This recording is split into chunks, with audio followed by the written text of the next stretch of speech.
Let's talk politics. Fox News is America's election headquarters. The latest polling out of Iowa shows two Republican candidates surging. Senators Ted Cruz and Marco Rubio gaining some momentum as terrorism moves to the forefront of the 2016 election.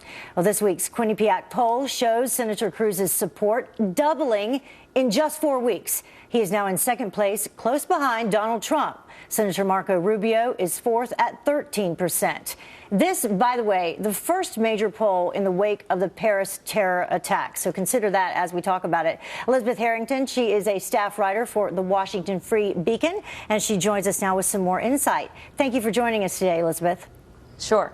So we took a look at those numbers. We have Ted Cruz and Marco Rubio gaining, Ben Carson dropping, Trump still in the lead. Who stands to gain the most as Ben Carson's numbers drop? I think that's definitely Ted Cruz. I think he is the natural heir for Carson supporters, especially in a state like Iowa. This really has been the year the outsider, and Cruz is the outsider in the Senate. Ever since he's been there, he's been very combative against the establishment. He's very combative with his own leadership. And so I think Cruz is naturally in that position to take the support. Once Paris happened, the focus has turned to more serious issues, national security and terrorism. I think it's shown that Ben Carson is in a little over his head, and so he's going to drop from that. Ted Cruz is very knowledgeable on the issue, as is Marco Rubio. I think you'll see both of them continue to gain. So another part of the poll, they took several different polls. It showed that terrorism, as you mentioned, and foreign policy, together the two most important issues that voters will consider when they consider who they will vote for, cited by 30% of Republicans as most important. That was followed by jobs and the economy. We spoke yesterday about Democrats who are focusing on jobs and the economy. Do you think that Republicans really do need to zero in on foreign policy at this point?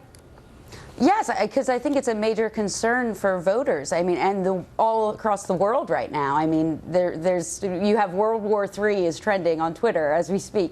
So clearly it's a big issue that Republicans can contrast themselves with President Obama and with Hillary Clinton, because she's really going to be tied to a lot of the president's foreign policy positions. And this refugee crisis is clearly in the minds of a lot of Republican voters. They're very concerned about it. So I think you'll continue to see Republicans talk about that and try to contrast themselves with the president and Democrats. All right, differentiating themselves from the president and Hillary Clinton, you said it would be a wise move, but it does appear that the Republican candidates now are possibly lining up to gang up on Trump and his candidacy. There's several ads that are being rolled out or in the works that are anti-Trump, also some tweets that have been going out. Do you think that's wise for them to do, to kind of band together to go up against another Republican candidate, or should they turn their focus to the Democratic candidates and their policies?